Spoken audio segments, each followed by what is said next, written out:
ভাগ্যের কি নির্মম পরিহাস, হাতে হাত করা নিয়ে মায়ের শেষ যাত্রায় অংশ নেন চুয়াডাঙ্গার পৌর সাবেক ছাত্রলীগের সহ সভাপতি জাহাঙ্গীর হোসেন। এ নিয়ে সামাজিক যোগাযোগ মাধ্যমে চলছে সমালোচনার ঝড়। গত 5 আগস্টের একটি সংঘর্ষের মামলায় গ্রেফতার হন জাহাঙ্গীর।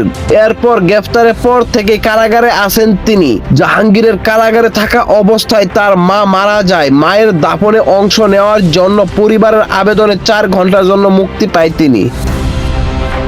পরে প্রশাসনের নিরাপত্তায় পুলিশের একটি টিম জাহাঙ্গীরকে তার মায়ের শেষ যাত্রায় জানাজায় ছেলেকে নিয়ে আসলেও জাহাঙ্গীরের হাতে হাত করা খুলে দেয়নি পুলিশ। জাহাঙ্গীর হোসেন মায়ের শেষ যাত্রায় ঘাটিয়া কাঁধে নিয়েছেন হাতে হাত করা নিয়ে।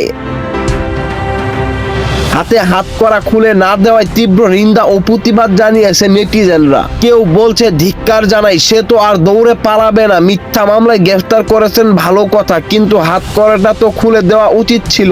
এটা চরম মানবাধিকার লঙ্ঘন। আবার কেউ বলছে আওয়ামী লীগের শাসন আমলে শেখ হাসিনা এমন বর্বরতা চালিয়েছে বিরোধী দলের নেতাকর্মীদের উপর, এখন নিজেদের সঙ্গে হচ্ছে বলে মেনে নিতে পারছে না।